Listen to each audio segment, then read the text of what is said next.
कदीम तरीन कंप्यूटर की गुत्थी सुलझ गई। साइंसदानों ने 2000 साल पुराने आले को दोबारा तैयार किया है, जिसे दुनिया का कदीम तरीन कंप्यूटर कहा जाता है। माहिरीन ये जानने की कोशिश कर रहे हैं कि ये आला कैसे काम करता है। एंटीकैथेरा नामी इस आले पर मुहक्किकीन कई बरसों से तहकीक कर रहे हैं। ये 1901 में यूनान से रोमन दौर की डूबी हुई कश्ती से मिला था। ये हाथ की तवानाई से चलता है। इसके बारे में ये ख्याल किया जा रहा है कि इसे सूरज ग्रहण या चांद ग्रहण के साथ साथ दीगर फल्की वाकयात की पेशगोई के लिए इस्तेमाल किया जाता था, मगर इस आले का तकरीबन 2/3 हिस्सा तबाह हो चुका था, जिसके सबब माहिरीन इसे दोबारा नहीं बना सके थे और ये जानने में कोशा रहे कि ये कैसा दिखता था। इसके पीछे मौजूद मैकेनिज्म को तो पहले की तहकीक में सुलझा लिया गया था, ताहम इसका पेचीदा गियर निजाम एक मुअम्मा रहा।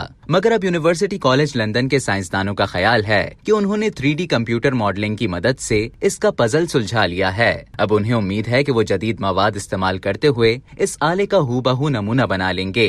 इस तहकीक के रहनुमा प्रोफेसर टोनी फ्रेथ का कहना है कि कदीम यूनानी जहानत इस बात से आया है कि इसमें सूरज, चांद और दीगर सैयारे बहुत वाज़े तौर पर दिखाए गए हैं। ये मॉडल मौजूदा तमाम शवाहिद से मुताबिकत रखता है और इस पर मौजूद मैकेनिकल लिखाई के भी मुताबिक है। इस आले को फल्की कैलकुलेटर भी कहा जाता है और इसे दुनिया के पहले एनालॉग कंप्यूटर के नाम से भी जाना जाता है। ये तांबे का बना हुआ था और इसमें दर्जनों गियर थे। साइंसदानों को इसीलिए एक्सरे और एक यूनानी रियासी के मॉडल की मदद से इसका बकाया हिस्सा तामीर करना पड़ा है। अब तक के लिए इतना ही। मजीद इसी तरह की दिलचस्प मालूमात हासिल करने के लिए डेली जंग के YouTube चैनल को सब्सक्राइब करें और Facebook के पेज को लाइक करना ना भूलें।